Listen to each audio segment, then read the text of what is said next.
రైతు బిడ్డలు పారిశ్రామికవేత్తలుగా ఎదిగేందుకు అద్భుతమైన అవకాశాలున్నాయన్నారు పల్సప్ సంస్థ సీఈఓ గేదెల శ్రీనుబాబు. అగ్రి బిజినెస్ లో డిజిటల్ మార్కెటింగ్ ది కీలక పాత్ర అన్నారు. Srinivasa college of pharmacy and engineering విద్యార్థుల సమావేశంలో పల్సస్ సీఈఓ డాక్టర్ గేదెల శ్రీనుబాబు పాల్గొన్నారు. మన దేశంలో రైతులు ఎంటర్ప్రెన్యూర్ గా మారేందుకు డిజిటల్ సాధనాలను వినియోగించుకోవాలన్నారు. వ్యవసాయంలో డిజిటల్ మార్కెటింగ్ ఆవశ్యకత ఎంతో ఉందని, ఈ రంగంలో ఉన్న అద్భుతమైన అవకాశాన్ని వివరించారు.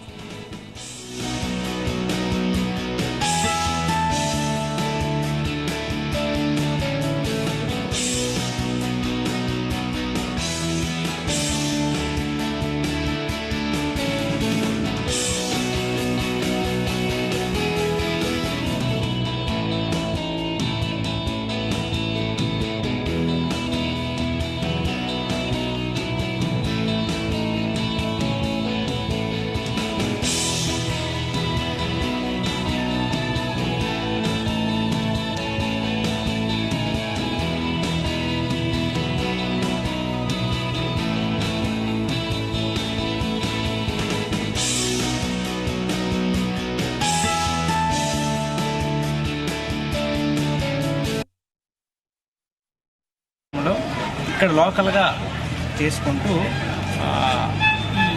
ఈ ప్రజెంట్ ఏంటంటే ముఖ్యంగా వరి, చెరుకు ఇలాంటి పంటలనే పండిస్తున్నారు. ఇలాంటి పంటలు కాకుండా కొంచెం కమర్షియల్ క్రాప్స్, వాణిజ్య సంబంధ క్రాప్స్ వాళ్ళకి ప్రోత్సహించి వాళ్ళ పిల్లలకు కూడా ఈ డిజిటల్ మార్కెటింగ్లోని, ఆర్టిఫిషియల్ ఇంటెలిజెన్స్లోని వాటిలో ట్రైనింగ్ ఇస్తే వీళ్ళే డైరెక్ట్గా ఈ కమర్షియల్ క్రాప్స్ని ఆన్లైన్లో పెట్టి అమ్ముకునే విధంగా చేస్తే రైతులు కూడా బాగుపడతారనే ఉద్దేశంతో ఈ పర్టికులర్ ప్రోగ్రామ్ రావడం జరిగింది.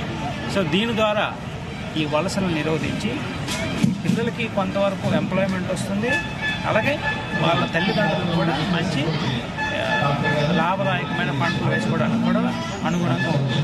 సో దానితో పాటు ఇక్కడ చుట్టుపక్కల ఉన్న రోడ్ల గురించి, వాటి గురించి కూడా మాట్లాడటం జరుగుతుంది. ఎందుకంటే ఇలాంటి సమావేశాలు ఎక్కువ జరుగుతూ ఉంటేనే ఒక ఫ్యామిలీ టైప్లో మీటింగ్లో ఉంటుంది.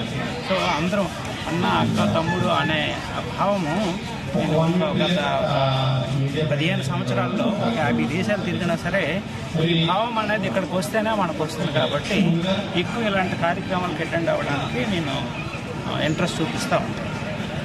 సో దీంతో పాటు మన పల్సస్ గురించి చెప్పాలనుకుంటే, పల్సస్ ద్వారా గత 5 సంవత్సరాల్లో మన ఆంధ్రప్రదేశ్లో హైయెస్ట్ ఎంప్లాయ్మెంట్ జనరేట్ చేయడం జరిగింది. దాదాపుగా ఒక 5,000 డైరెక్ట్ ఎంప్లాయ్మెంటు, 20,000 ఇండైరెక్ట్ ఎంప్లాయ్మెంటు ఇవ్వడం జరిగింది. దాంతోపాటు ఈ వ్యవసాయ సంబంధ, అలాగే ఆర్టిఫిషియల్ డిజిటల్ మార్కెటింగ్ దానికి సంబంధించి